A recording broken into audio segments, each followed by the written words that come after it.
उन्हाळ्यासाठी गारेगार recipe. इथं मी 1 cup उडदाची डाळ घेतली आणि त्याच्या निम्मी म्हणजे अर्धा कप मुगाची डाळ घेतलेली आहे. यापासून चटपटीत मस्त असा पदार्थ तयार करूयात. तर आता या दोन्ही डाळी स्वच्छ धुवून आपण एक 2 ते 3 तास भिजत ठेवणार आहोत. उन्हाळ्याचे दिवस आहेत, डाळी भिजायला खूप वेळ लागत नाही. हिवाळ्याच्या दिवसात तुम्ही करणार असाल तर 4 ते 5 तास आणि पावसाळ्याच्या दिवसात करणार असाल तर 4 ते 5 तास असंच ठेवायचं. पण उन्हाळ्याच्या दिवसात मात्र डाळी पटकन भिजतात. एवढा वेळ डाळी भिजवून घेऊन एवढा सुंदर आपण पदार्थ तयार करतोय की जो तुम्ही आतापर्यंत कधीच खाल्ला नसेल. चला तर मग रेसिपीला सुरुवात करूया. तुम्ही जर का हा पदार्थ बघितलात ना तर बघता क्षणी वा छानच असं म्हणाल. तुम्ही पाणीपुरी खाल्ली आहे की नाही? हो ना? हां, मग तसंच एक मस्त चविष्ट छान पदार्थ तयार करूयात. तर आता ही मुगाची डाळ छान भिजलेली आहे, उडदाची डाळसुद्धा छान भिजलेली आहे. आता ही आपल्याला मिक्सरमध्ये वाटून घ्यायची आहे. तर आधी ही उडदाची डाळ जी आहे ना ती आपण बारीक करून घेऊयात. अगदी फाईन पेस्ट तयार करून घ्यायची. आता हे बघा, ही उडदाची डाळ पेस्ट करत असताना समजा अगदी थोडंसं लागलं तर पाणी वापरायला हरकत नाही. पण अगदी 1 चमचाच पाणी वापरायचं, खूप पाणी वापरायचं नाही. आपल्याला फक्त जास्तीत जास्त या डाळी ज्या आहेत ना त्या बारीक करून घ्यायच्यात. आता ही उडीद डाळ बारीक करून झाली. याच मिक्सरच्या भांड्यामध्ये आपण मुगाची डाळ बारीक करून घेऊया.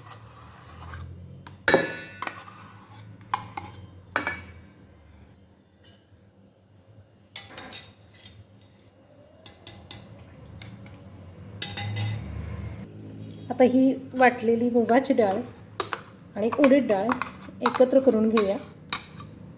मूग डाळीला अजिबात पाणी घालावं लागत नाही. मूग डाळ एकदा छान भिजली की नाही की मस्त बारीक होते. आता ही जी डाळ आहे ना ती एकत्र करायची आणि फेटून घ्यायची. सारखी एक जीव झाली पाहिजे, मस्त अशी झाली पाहिजे. आणि आता उन्हाळ्याचे दिवस आहेत, उन्हाळ्याच्या दिवसामध्ये 1 तासभर जरी डाळ भिजली ना तरी बस होते बरं का. हिवाळ्यात मात्र 2 ते 3 तास आणि पावसाळ्याच्या दिवसातसुद्धा 2 ते 3 तास एवढी भिजावी लागते.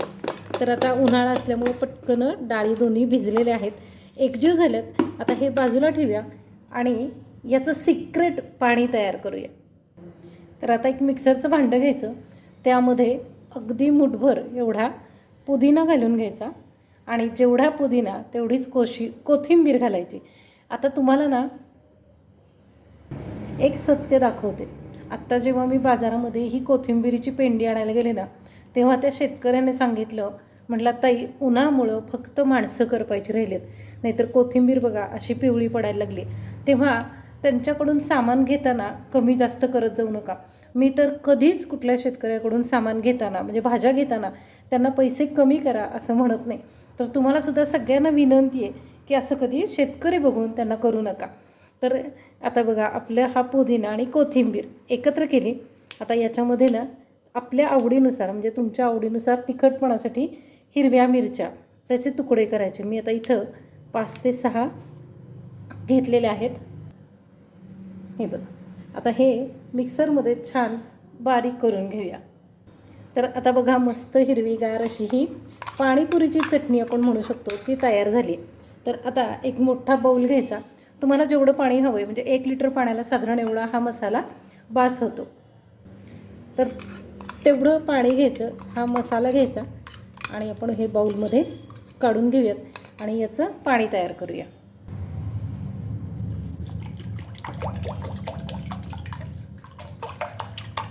आता या मिक्सरच्या भांड्यामध्ये सुद्धा पाणी घालून हे एकत्र करून घेतलं. अजूनसुद्धा आपण याच्यामध्ये पाणी वाढवूया. आता या पाण्याची चव चटकदार व्हावी आणि रंग टिकून राहावा म्हणून यामध्ये 1 लिंबू पिळून घेऊयात. एका लिंबाचा रस घालून घ्यायचा म्हणजे याचा हिरवागार रंगसुद्धा टिकून राहतो आणि चव छान होते. आता घालूया चवीनुसार मीठ. हो, उन्हाळ्याचे दिवस आहेत, चटपटीत चव पण पाहिजे आणि शरीराला थंडावा पाहिजे म्हणून धनेपूड घालूया. आणि हे सगळं पाणी एकत्र करून झाकून बाजूला ठेवून देऊयात, कारण आपल्याला अजून पुढची रेसिपी करायची आहे. या पाण्याचे एकदा हातावर घेऊन 1 थेंबर पाणी असं हातावरती घेऊन चव बघा बरं का. अगदी मस्त चटकदार चव येते. आता हे जे आपलं पीठ एकत्र तयार झाले ते पण मस्त असं मुरलेलं आहे. आता याच्यामध्ये सुद्धा चवीनुसार मीठ घालूया. आता घालूया 1 चमचे जिरे. आता हे सगळं फक्त एकदा एकजीव करायचं. तुम्ही बघू शकता पीठ मस्त असं फुललं आहे, छान हलकं कापसासारखं मऊसूत झालेलं आहे. आता इकडं मी तेल तापत ठेवलं आहे. तापलेल्या तेलामध्ये हे तयार पिठाचं जे मिश्रण आहे ना ते एकदा थोडंसं घालून तेल तापलं का आणि पीठ तयार झालं का ते बघूयात. तर बघा तेल तापलेलं आहे. पीठ सोडल्यानंतर लगेच तरंगून वरती येत आहे. आता हे काढून घेऊयात, नाही तर हे छोटेसे तुकडे जे आहेत ना ते करपण्याची शक्यता असते. तर आता हे तयार पीठ आहे ना, आपलं भजीचं पीठ कसं असतं तेवढं साधारण पातळ आहे, म्हणजे असं चमच्यातून पडतं आहे. तर आता हे जे पीठ आहे ते अगदी थोडं थोडं करून आपण तेलामध्ये सोडूया.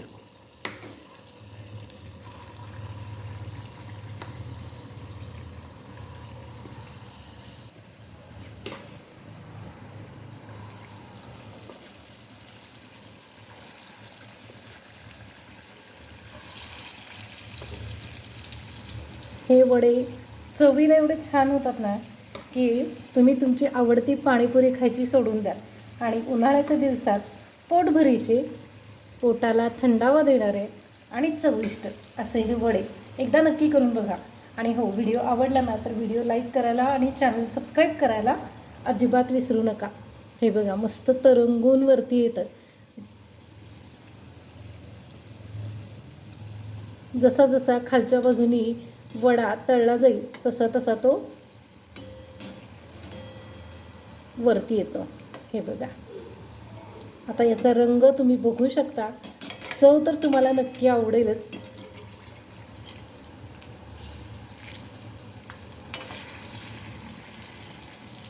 आणि जसं जसं तेल तापत जातं ना तसे तसे हे वडे अतिशय सुंदर होतात. हो, महत्त्वाची टीप म्हणजे इथं आपल्याला गॅस मध्यम आचेवरती ठेवायचा आहे. खूप मोठा ठेवलात ना तर वडे करपतील किंवा वरून तळले जातील आणि आतून कच्चे राहतील. आणि बारीक गॅस जर केलात तर तळायला खूप वेळ लागेल आणि वडे तेल पितील. या कारणासाठी आपल्याला इथं आज मध्यम ठेवायचे आहे.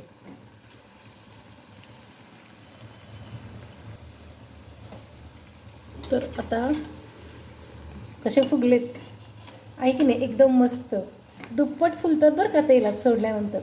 आणि अगदी 1 तासाभरातच तयार होतात. म्हणजे डाळ भिजवण्याची प्रोसिजर फक्त 1 तास जरी झाली तरी चालते. एवढे भन्नाट चवीचे आणि मस्त असे हे वडे तयार होतात.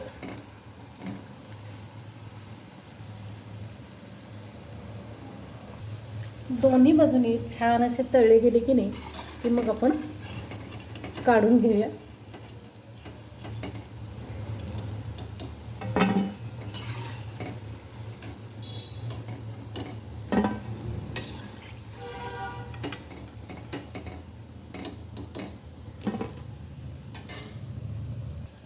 आता बघा मी दुसरा लॉट तळून घेते. तेल एकदम छान तापलं, त्यामुळं तेलात सोडलं की लगेच वडा पलटी होते.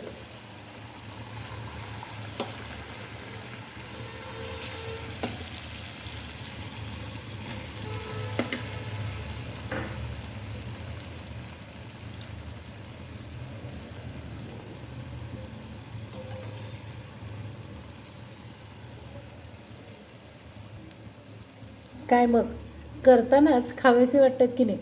अहो तुम्ही एकदा केलेत ना तर रोज कराल. घरातले सगळेजण अगदी आठवड्यातून एकदा सुट्टीच्या दिवशी तरी कर म्हणून मागं लागतील. आता बघा हे वडे तर मस्त असे तयार झालेत. किती छान दिसतात की नाही. वरून एकदम कुरकुरीत आणि आतून एकदम सॉफ्ट, गरमागरम. हो, पण आता हे आपल्याला गार पाण्यासोबत खायचेत ना, तर ते आता सर्व करूया. तर काय करूया, एका बाउलमध्ये हे वडे काढून घेऊया. आता याच्यावरती घालूया चाट मसाला आणि हे मस्त थंडगार आणि मसालेदार चटपटीत असं पाणीपुरीचं पाणी. आता चाट मसाला घालून झाला की नाही, थोडंसं गोड चिंचेचं पाणी घालूया. चिंचेचं पाणी तुम्ही तुमच्या आवडीनुसार कमी जास्त करू शकता बरं का. पण आपल्याला पाणीपुरीची चव हवी म्हणून चिंचेचं पाणी घालायचं. आणि नंतर हे मस्त असं हिरवंगार पाणी घालायचं. आ हा हा, काय चटपटीत मस्त असे वडे तयार होतात म्हणून सांगू. एकदा याची चव बघाच हो. आणि मला कमेंट करून सांगायला विसरू नका बरं का, की तुम्हाला ही वडे वाटले कसे.